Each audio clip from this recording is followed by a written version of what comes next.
Welcome back sa aking channel. For today's video guys, ay i-share ko naman sa inyo ngayon kung paano nga ba natin alisin ang mga connected apps sa ating Gmail account. Ayan guys, para iwas hack din ito guys. Bakit nga ba natin ito gagawin guys? Syempre, oh no! Para maging secure ang ating mga Gmail account. For example guys, meron kang YouTube channel, meron kang Facebook account na nakakonect sa iyong Gmail account.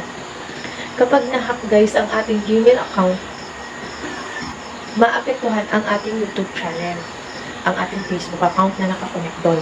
So guys, sayang naman kung ma-hack lang ating YouTube channel, kung marami natin pinaghirapan mga video, pinagpuyatan, upload, edit, ayun guys, tapos ma-hack lang ito. Okay guys, hindi na natin itong patatagalin. So, kung ikaw ay nakadaan lang or bago lang ito sa aking channel, huwag mo kalimutan mag-subscribe, like na rin, at hit the bell button para natin updated sa aking mga latest upload. Okay guys, mag-umpisa na tayo. Let's start. Una natin gagawin guys, punta lang tayo sa ating Gmail account. Click lang natin yan.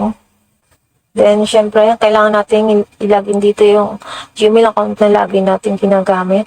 So, piliin ko lang yung Gmail account na ginagamit ko dito lagi guys. Ayan. So, ito yon. Example lang to guys. Pindutin ang profile sa kanan guys. Ayan, click lang natin. Then, pindutin ang Google account. Then, swipe lang natin pa kaliwa guys. Ayan. Then, click data and privacy. Ayan, then scroll down lang.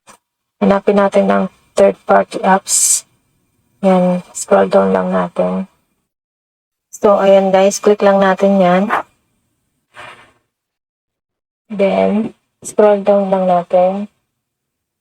At dyan yung makikita ang mga apps na connected sa inyong Gmail account. So, paano natin yan ma-delete? Click lang natin yung apps na gusto natin i-delete. For example, itong guys na una, ayan.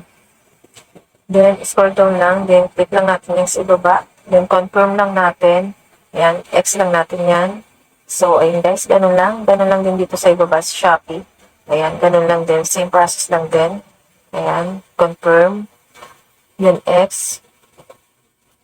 Ayan guys, ganun lang guys, kadali mag-delete ng mga apps na connected sa ating Gmail account.